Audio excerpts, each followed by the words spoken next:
Iniciando escaneado de identificación.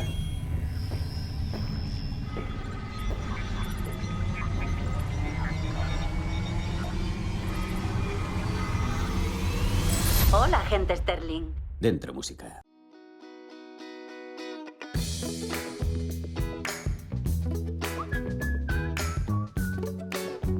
Can I tell you why another animal would not work? Yeah, go for it. Okay. Most animals, if they were to show up in this room right now, would gain way too much attention, right? But that's why if a pigeon was in here, somebody would just be like, open a window, let it go.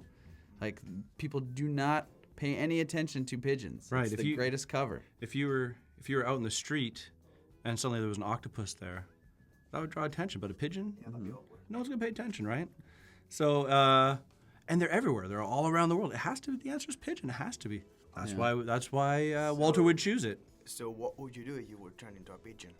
If you were a spy? Listen, let's be honest. If you were turned into a pigeon, the first thing you try to do is fly, because that's pretty awesome. And they can fly up to 92.7 miles an hour, which is even crazier. So that would be a lot of fun. And the next thing you do is you'd look for the nearest washed car because payback would be sweet. Yeah.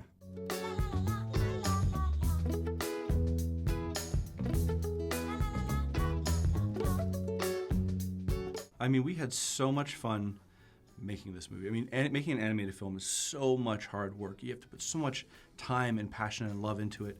And we just fell in love with the characters, with the agency, and the story that we got to tell with it, that I think we would be heartbroken if we didn't get to go and play in that world a little bit more. And that's the fun of spy missions. I mean, the world always needs to be saved. There's always another mission.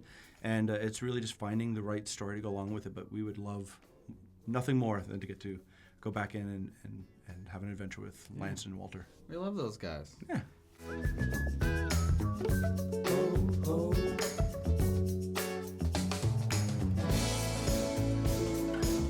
For us, we really think this is the best Christmas movie, and it's for so many reasons. One, you just get a cinematic experience from watching a spy movie. You already know that. But this is something truly special, I think, for an entire audience, and especially an animated audience, right? Because you can get kids, adults, teenagers, people without kids, and there's something for everybody in there. The humor hits all different levels. But having been in screenings with people, just feeling that community experience when people are laughing together is something truly special. And I think on top of all that, there's a really good message about coming together in a world that doesn't trust each other. Yeah, so why not come together at the holidays with your family and go to the cinema and really laugh and cry and have a great time together.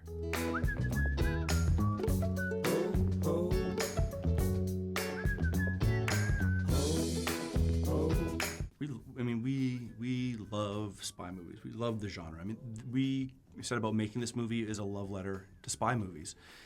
Yet at the same time, like you said, we know that this could be the first spy movie a family gets to go see together.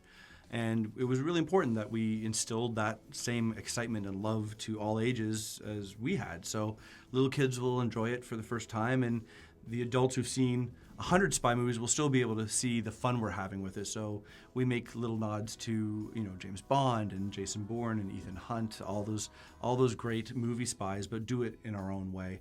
But we have one of our favorite things were those great song title sequences they have in the Bond movies. It really just kicks you off. You know what kind of movie you're going to watch, and that was one of the tropes we really wanted to have fun with. So we brought in Mark Ronson to help us come up with a really great spy song, and we really let ourselves enjoy the fun of being in that stylized world, and then spread it out through the whole movie so that there's shots that the adults will be able to go, oh, I see what they're doing there, I see what they're doing there, but kids will be able to watch it and just enjoy it for what it is, which is a really fun adventure.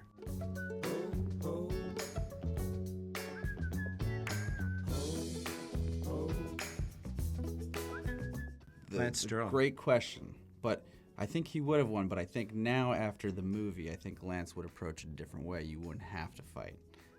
Right.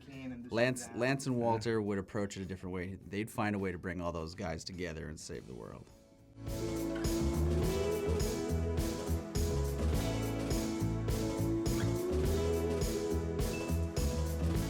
Rogue pigeons sounds hilarious, but in all honesty, I mean, Walter says, he even says it in the movie, if so much of this film is about perspective, about how you look at something. And Walter's viewpoint is, if we want to be called the good guys, we need to be good guys. We need to be able to stand behind that. And that really is about making the right choices. I think you can, still fight the bad. You can still protect the good, but you can do it in a way that you can go to sleep at night and be proud of the actions you took that day. I think that's what Walter's message is. That's what Lance has come to believe. And I think it'll be exciting and interesting to see how they apply that moving forward and keeping the world safe. Miles de palomas y nadie se fija en ellas. Para un espía es el disfraz ideal. Despalúmame ahora mismo. Y tu nena, quietecita.